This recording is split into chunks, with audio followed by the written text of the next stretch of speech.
Assalamualaikum warahmatullahi wabarakatuh. Selamat pagi anak-anakku yang soleh dan solehah. Sudah siap untuk belajar hari ini? Nah, anak-anak sudah menyiapkan alat tulis, buku, dan pulpen 5C? Jika sudah siap untuk belajar hari ini, ya.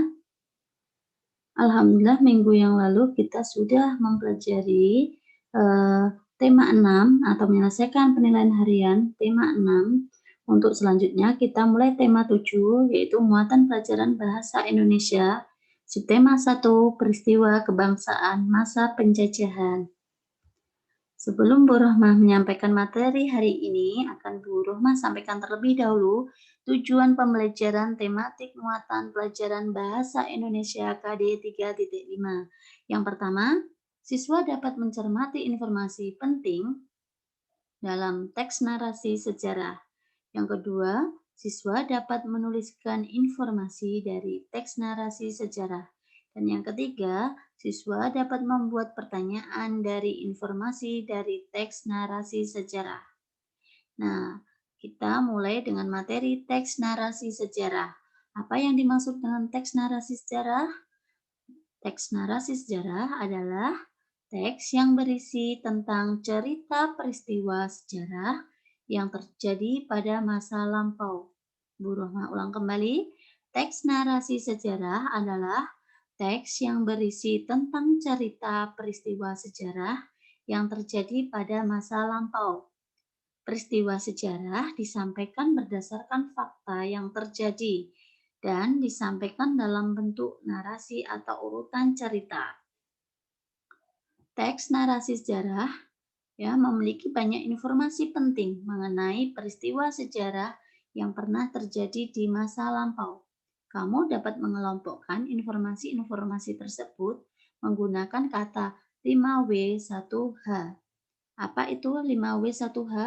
Ya, yang pertama, W pertama adalah what atau apa, digunakan untuk menanyakan nama atau jenis peristiwa yang terjadi dalam teks.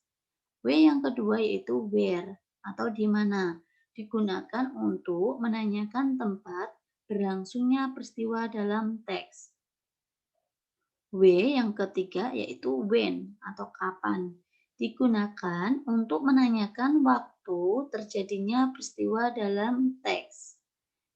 Dan W yang keempat adalah who atau siapa, digunakan untuk menanyakan tokoh atau pelaku yang terlibat dalam peristiwa yang terjadi dalam teks. Dan W yang kelima yaitu why atau mengapa, digunakan untuk menanyakan penyebab atau alasan terjadinya peristiwa dalam teks. Dan 1H yaitu how atau bagaimana, untuk menanyakan cara atau keadaan saat terjadinya peristiwa dalam teks. Ya, di sini ada teks ya.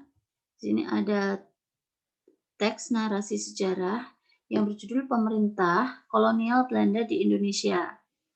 Ya, dua nama menonjol sebagai arsitek pemerintah kolonial Belanda di Indonesia. Pertama, Herman Willem Daendels, Gubernur Jenderal 1808 sampai 1811. Ketika Belanda dikuasai oleh Prancis. Kedua, Letnan Inggris Stamford Raffles, Gubernur Jenderal 1811 sampai 1816, ketika Jawa dikuasai Inggris.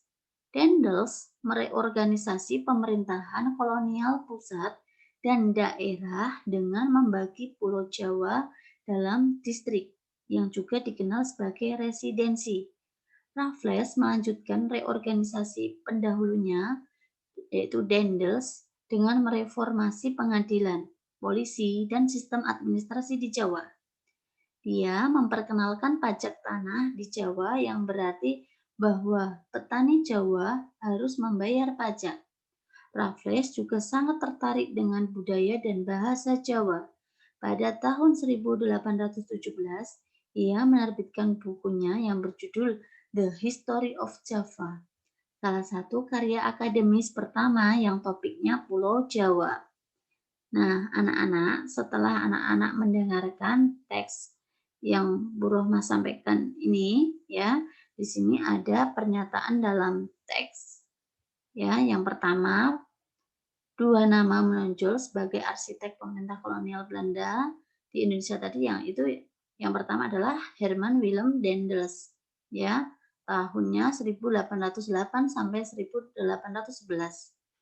Yang kedua yaitu Letnan Inggris yang bernama Stamford Raffles, Gubernur Jenderal pada tahun 1811 sampai 1816.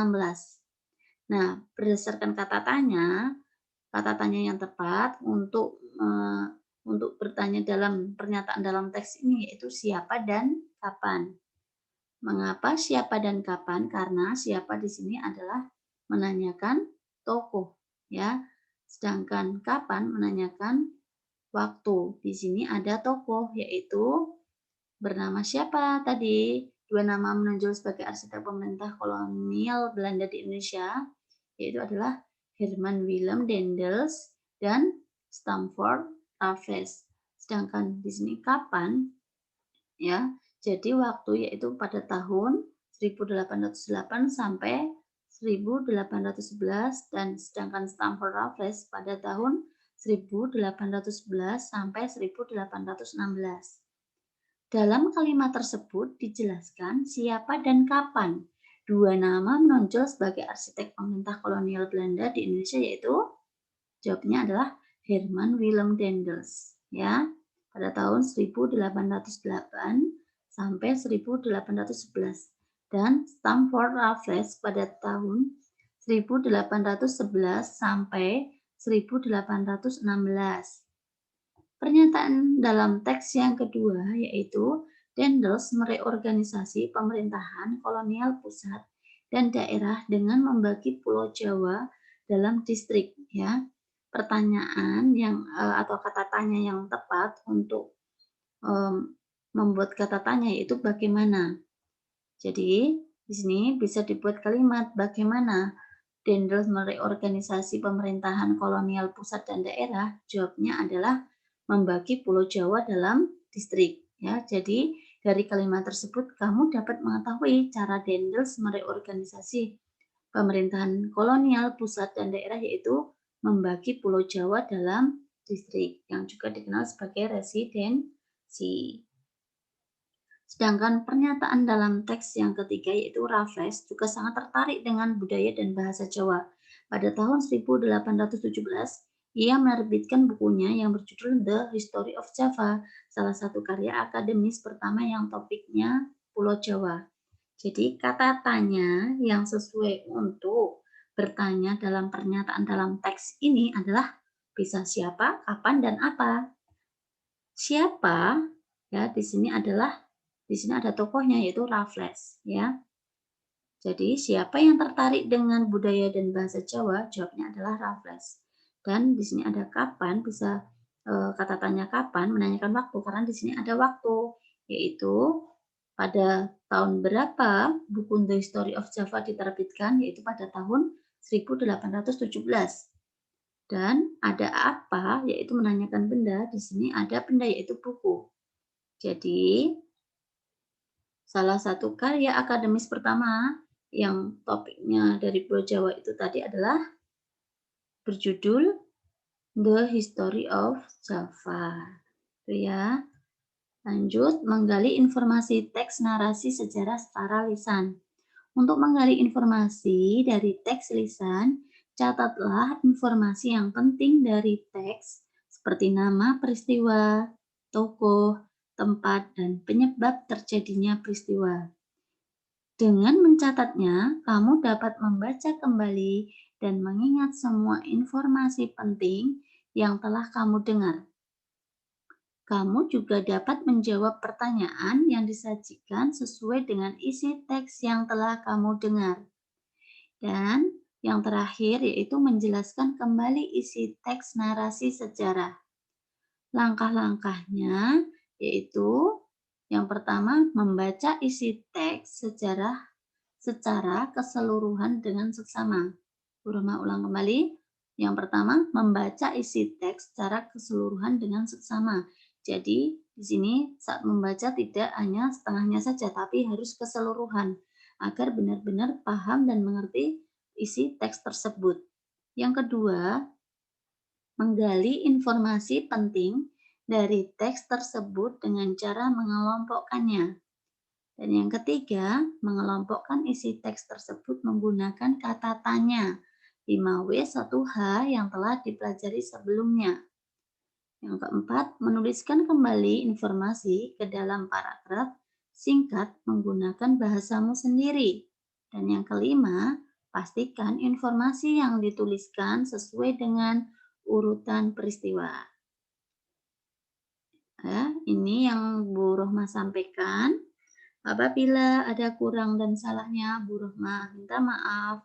Dan sebelum Bu Rohmah tutup, pesan yang Bu Rohmah sampaikan, belajarlah yang rajin, jangan lupa mengisi buku taupiah dan murojaah, jaga kesehatan, selalu patuh pada ayah dan ibu, dan jika ada tugas jangan lupa dikerjakan. Terima kasih. Wassalamualaikum warahmatullahi wabarakatuh.